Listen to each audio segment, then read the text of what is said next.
Fala pessoal, sejam bem-vindos ao Adcast. Eu sou o Luiz Evangelista e espero que estejam curtindo a nossa minissérie de estreia da segunda temporada sobre o Open Banking. Afinal, o que é o Open Banking, Pedro?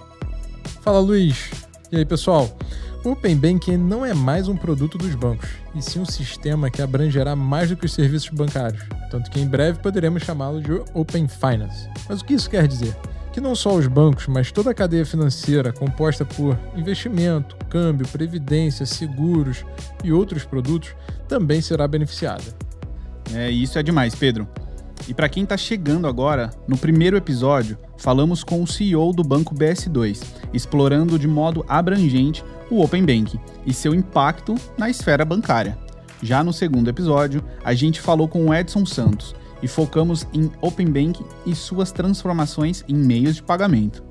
E o papo foi tão bom com o Edson que a gente o recebe novamente, agora para falar sobre Open Finance. Edson Santos é sócio fundador da Colink Business Consulting e também sócio da Confrapar Investimento em Tecnologia, com mais de 20 anos de experiência em meios eletrônicos de pagamento. Seja muito bem-vindo mais uma vez, Edson. Pedro, Luiz, muito obrigado pelo convite novo. Gostei da primeira, vou gostar da segunda também. Estou aqui para me divertir, espero que os nossos ouvintes também se divirtam. Legal, Edson, tua presença aqui. E já emendar na minha primeira pergunta. No nosso episódio anterior, a gente falou muito sobre como integrações de serviços de Open Banking, meios de pagamentos e as novas possibilidades podem ajudar aí o consumidor e abrir um leque de diversas oportunidades, né? E aí, a minha dúvida já inicial é, o Open Banking, onde começa o Open Finance, onde termina o Open Banking, enfim, como que eles têm essa interação, assim, essa passagem de bastão?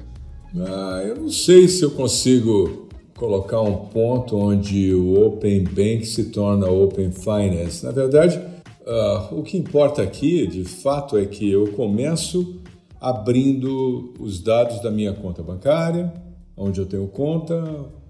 Depois eu abro os dados de transações que eu faço na minha conta bancária ou transações de crédito que eu tenho com a instituição financeira com a qual me relaciono.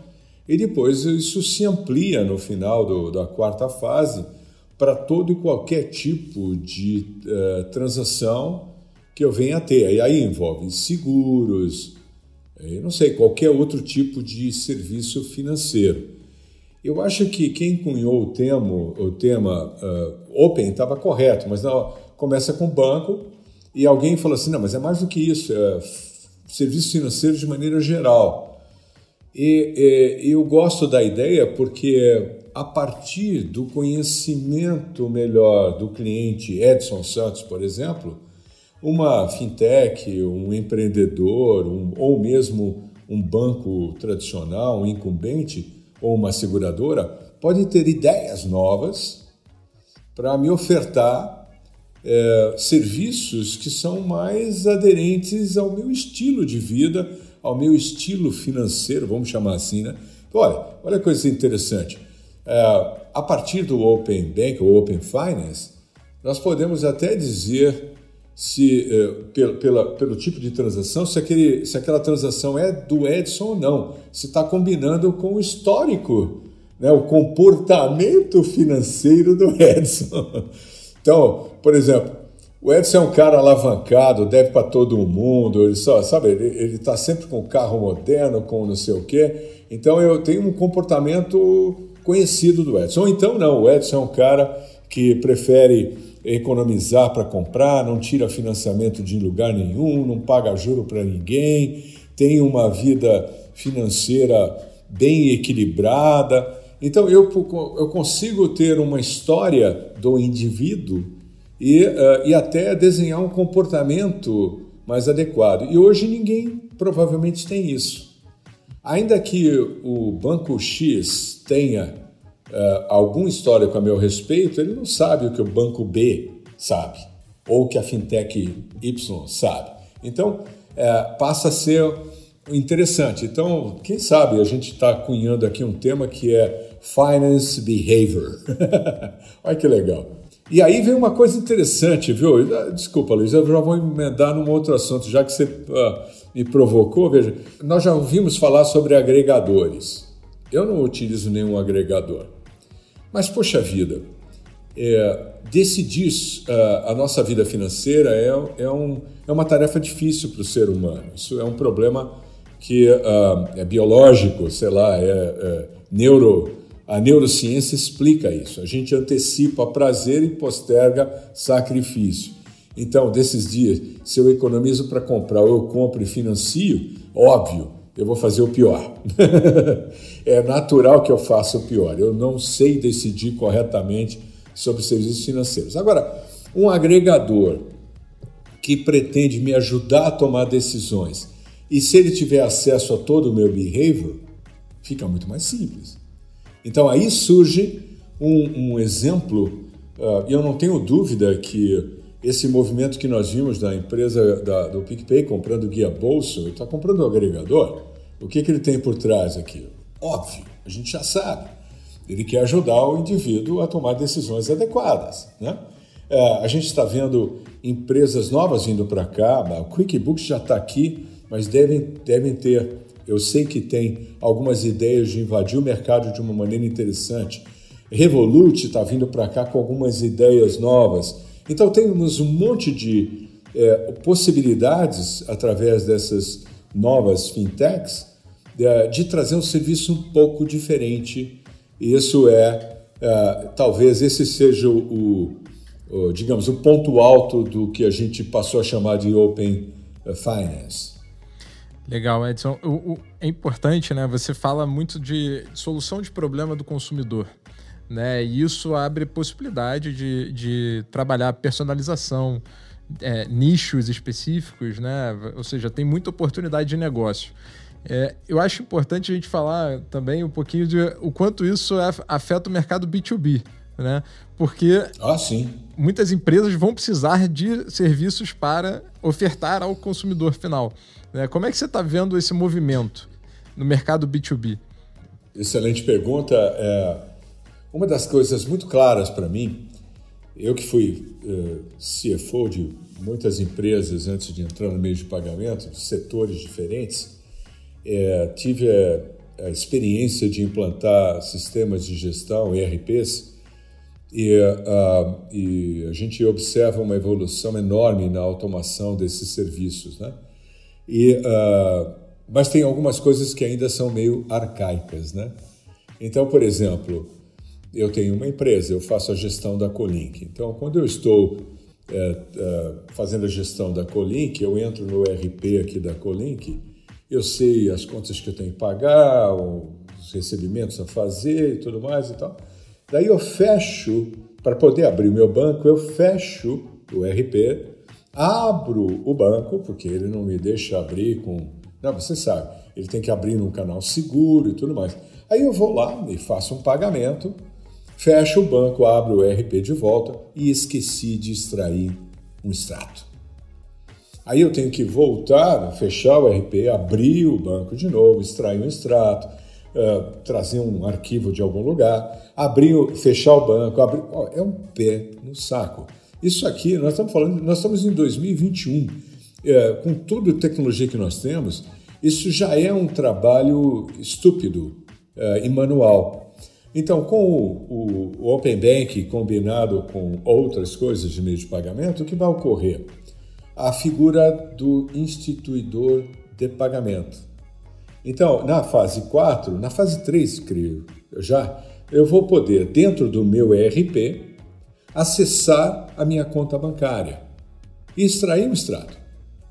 E extrair Claro, para isso acontecer, o meu ERP, que já está na nuvem, eu uso OMI, então já está na nuvem, todos os meus amigos, os meus concorrentes ou parceiros que também estão nesta nuvem, ele tem muito mais facilidade de integrar com os bancos e ir buscar essa informação. Então, nós vamos ver um movimento que traz para dentro das empresas de tecnologia a possibilidade de ofertar uma automação antes quase que impossível. Então, as grandes empresas, elas têm o quê? Elas transmitem e recebem arquivos, KNABs, que já são padronizados. Mas isso ainda é uma coisa do passado, não é? O futuro é eu não ter que criar um arquivo e transmitir o arquivo para um banco. O meu ERP está integrado ao banco de tal maneira que eu não preciso dizer qual é o meu conto receber, ele já sabe, eu já tenho informação, à medida que eu autorizo, é claro, e que seja benéfico para mim. Então, na hora de eu emitir fazer um pagamento ou conferir um extrato, eu faço isso de dentro do ERP. Ora, grandes empresas têm ERPs, sistemas de gestão. O Brasil é formado principalmente por pequenas. E as pequenas empresas, formadas principalmente por empreendedores que são especialistas no seu ramo de negócio. E a grande maioria não são gestores, não são bons gestores financeiros.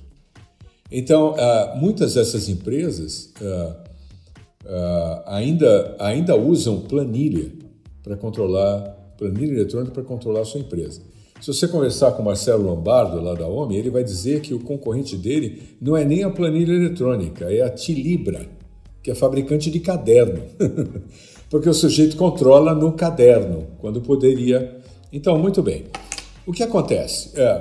Para que esses empreendedores, essas pequenas empresas, tenham o melhor aproveitamento do Open Finance, eles também precisam ter algum tipo de automação na sua gestão. Então, ele tem que ter um agregador, um acesso a um agregador, um ERP, para poder, a partir dele, desse sistema de gestão, ter acesso a diversas possibilidades de serviços financeiros e de ofertas, né?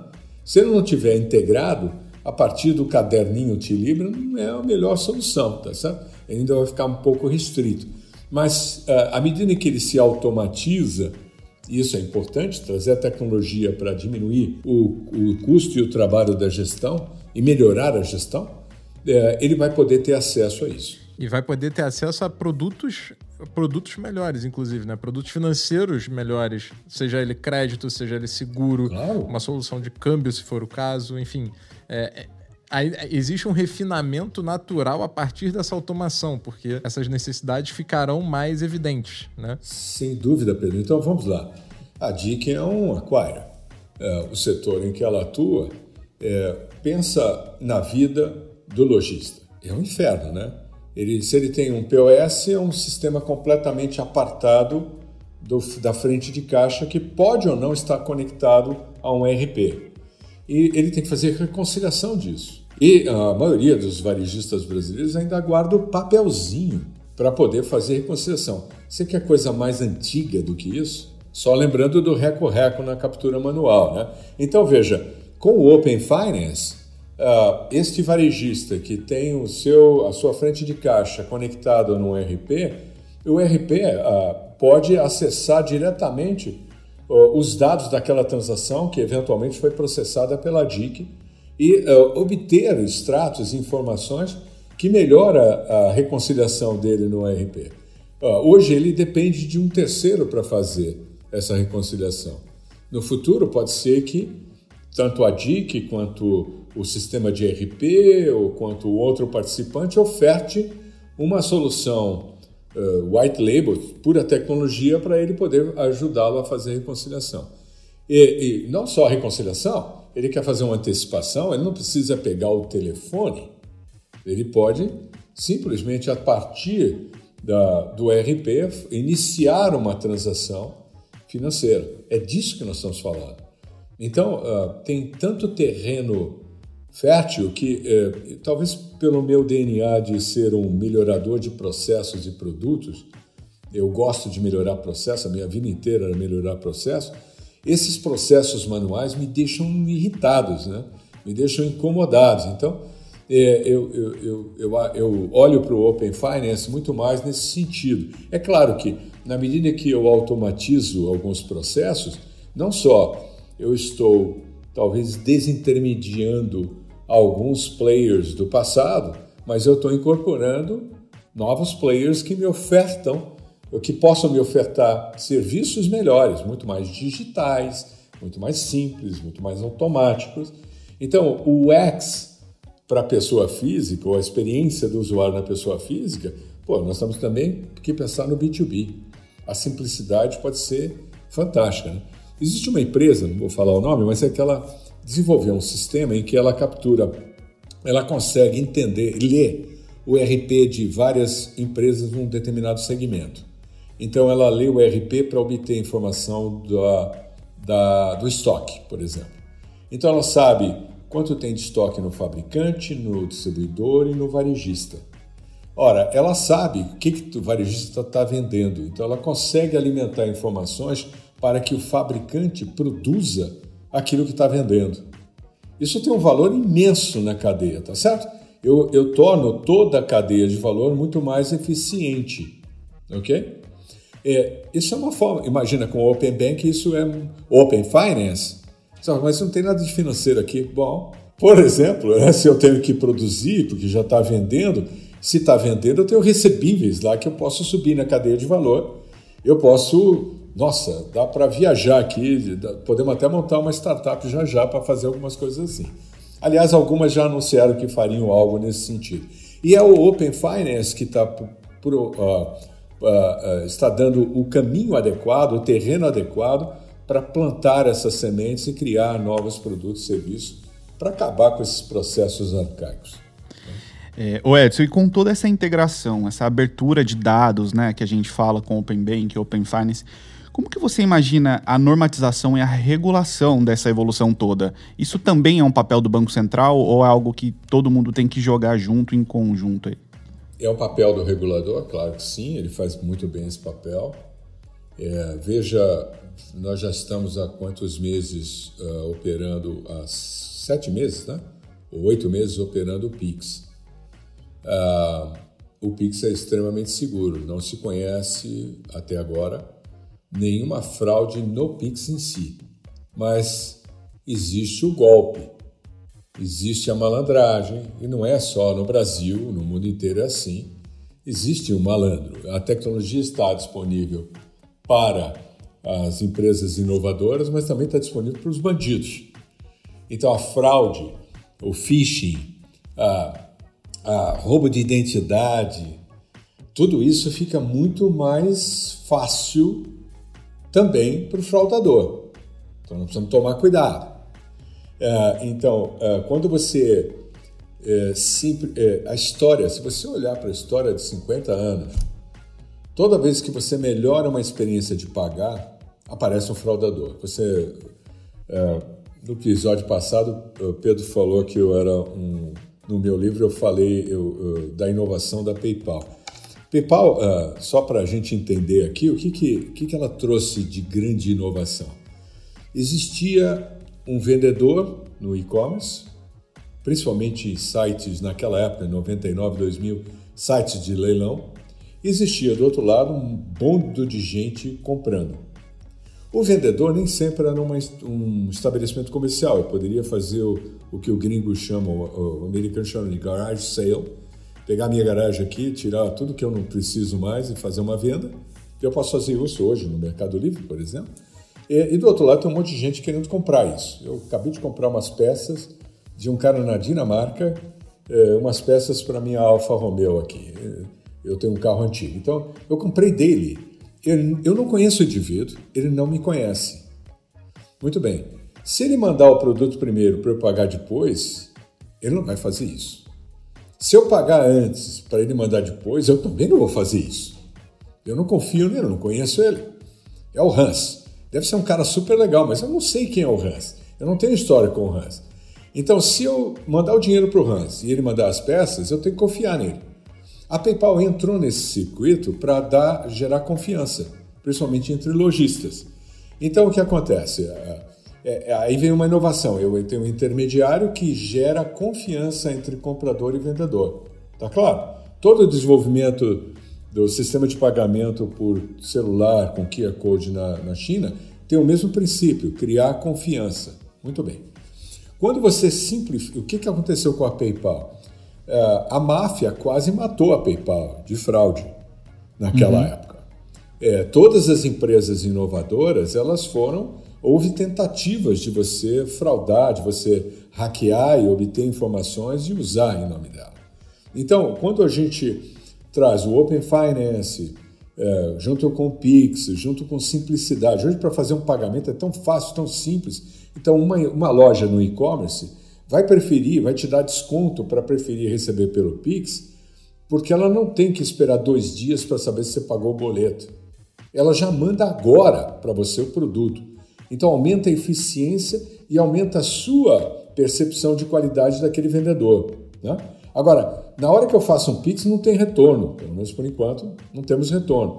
Então, se alguém no meio do caminho entra e eu estou acreditando que estou mandando dinheiro para a empresa A e estou mandando para a empresa B, é o golpe.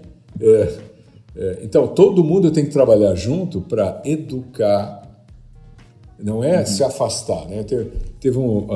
Essa semana alguém estava discutindo num dos nossos grupos de WhatsApp de que a pessoa falou, mas eu não tenho Pix. Sim, você tem Pix. Todo mundo tem Pix. Não, mas eu não registrei a chave. Você não registrou a chave, mas você tem Pix.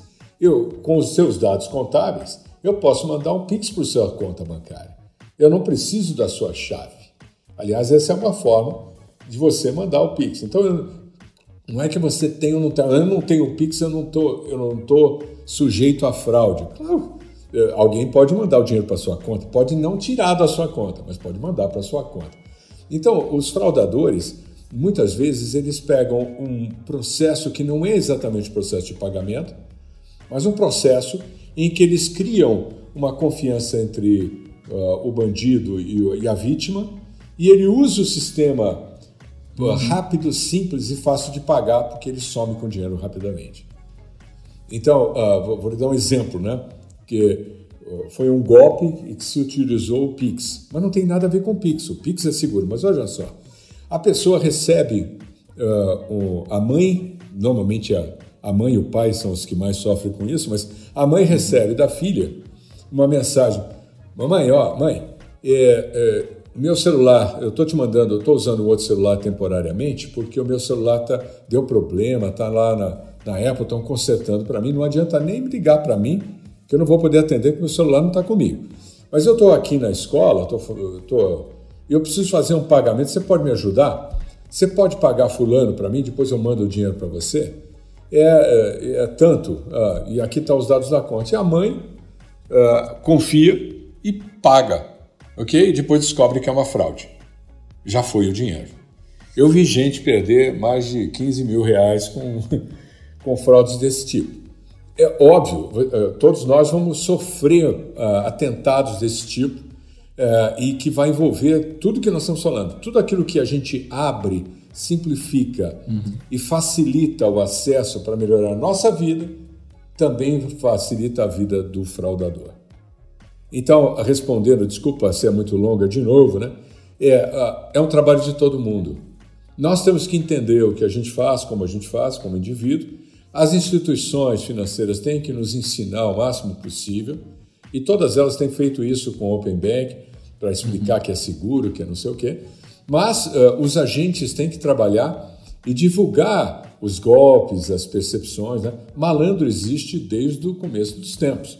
Desde que inventaram o dinheiro, tem alguém tentando tirar de você. Não tem jeito, né? E isso é um cuidado de todo mundo. Tá certo? Perfeito. Tem um ponto importante nessa discussão de Open Finance, Open Banking e tal, e na própria evolução do mercado, que é o aumento da competição gera necessariamente uma redução de preços, né, para o consumidor. E aqui, consumidor, eu estou falando tanto o consumidor final, né, pessoa física, quanto na pessoa jurídica, né? Quanto mais opções, os serviços tendem a ser mais baratos. Dada também a necessidade de desenvolvimento, os custos inerentes a fazer os negócios, como é que você vê as oportunidades de ganhar dinheiro nesse mercado frente à competição? Muito boa. Eu diria o seguinte: irá ganhar dinheiro quem identificar, evidentemente, uma dor e, através do uso de tecnologia, eventualmente digitalizar aquele processo ou aquele produto. Por que a digitalização? Porque com a digitalização e a desmaterialização de produto ou processo, você tem quase que, como consequência, uma desintermediação. E quando eu desintermedio, eu deixo de pagar por alguma coisa. Então, veja, eu posso cobrar o mesmo preço, só que o cliente que está comprando deixará de comprar um outro produto, um outro processo, porque eu já incorporei, já desmaterializei e desintermediei aqui.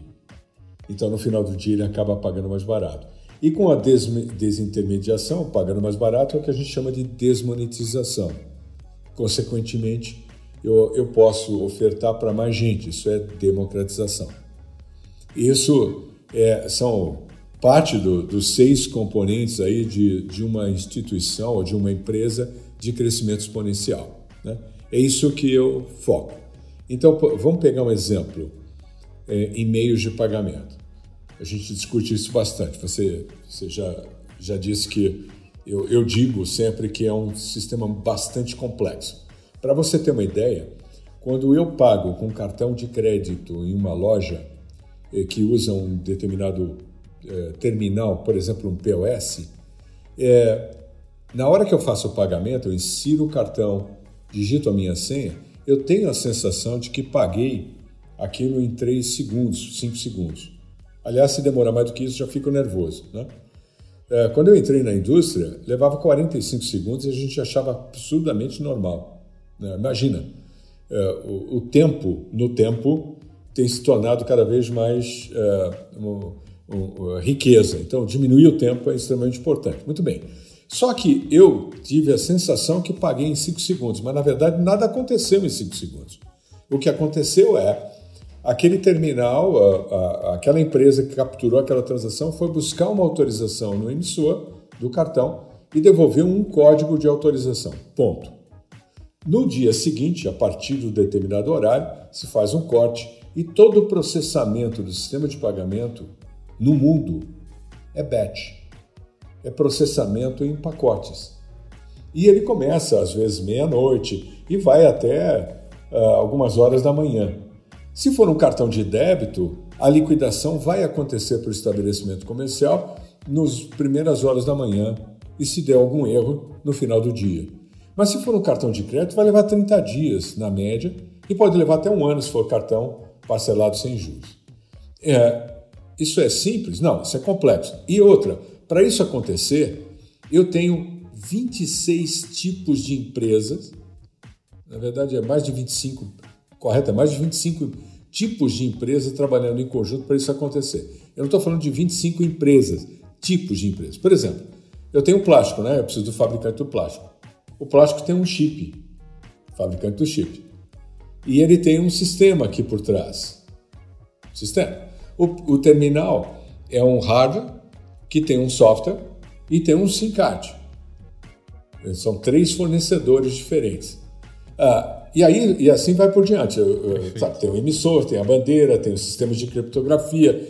Então, toda essa complexidade, quando eu vou, por exemplo, para um Pix, não tem o terminal, não tem o plástico. Já reduziu já reduziu. Ok? Já não tem mais de meia dúzia. Quer dizer, quem que você tem no Pix? Você tem o iniciador de pagamento, você tem o participante indireto, o participante direto, o PSTI, o Banco Central e pronto. E do outro lado, a conta. Pronto. Então você diminui enormemente a quantidade de participantes, desmaterializando uma porção de produtos e serviços. Obviamente que isso aqui tem que custar mais barato no final. Eu estou dando um exemplo conhecido, mas devem ter outros exemplos que partem daí. Então, vou lhe dar mais um, vai. Digamos que uma empresa que o público não sabe, nós estamos aqui em 3, 4 pessoas e nós resolvemos montar uma financeira. E nós temos uma decisão, ou a gente vai para o modelo tradicional com cartão de crédito para dar crédito ao consumidor, com uma bandeira internacional ou nacional, e a gente vai nesse rail de pagamento dessa bandeira que é muito tradicional, essa estrada conhecida que acabei de escrever. Ou então, nós olhamos e falamos assim, puxa vida, vamos dar créditos para ele consumir aonde ele quiser e ele vai pagar só pelos juros. Pode ser? Pode. Então, por que a gente vai nesse caminho? Vamos pelo Pix. Vamos entregar uma conta digital, vamos entregar um saldo para ele, que ele acesse pelo celular e que ele faça o consumo dele através do pagamento do Pix. Eu mudo completamente a forma de dar financiamento. Isso pode acontecer no futuro, muito próximo até. Então, quando você tem caminhos novos, que é o caso do Pix e o Open Banking, tudo aquilo que você conhece no mundo físico e no mundo tradicional de pagamento ou de sistema bancário pode ser refeito de uma maneira completamente mais simples e, consequentemente, mais barata. É isso aí. Edson, eu quero te agradecer. A tua contribuição foi muito rica em ambos os episódios. A gente está muito feliz com a tua participação aqui e sinta-se à vontade para voltar quando quiser. O convite está aberto, o podcast também é seu. Muito obrigado, eu me sinto em casa, assim. Muito obrigado, Luiz, Pedro. Foi um prazer conversar com vocês. Estamos aí. Se vocês tiverem qualquer outra pergunta, pode chamar que eu sou facinho. É só me chamar e eu vou, tá bom? Um abraço a todos, um abraço aos nossos ouvintes. Muito obrigado, Edson. Prazer é nosso. Um abraço. E nossos agradecimentos a você que ficou até o final do nosso episódio. E não se esqueça, o podcast está disponível em todas as plataformas e você pode ouvir quando e onde quiser. Com este, já são 17 episódios repletos de conteúdo sobre meios de pagamento, tecnologia e inovação. Semana que vem a gente encerra essa minissérie sobre Open Banking com o 4º episódio. Até lá!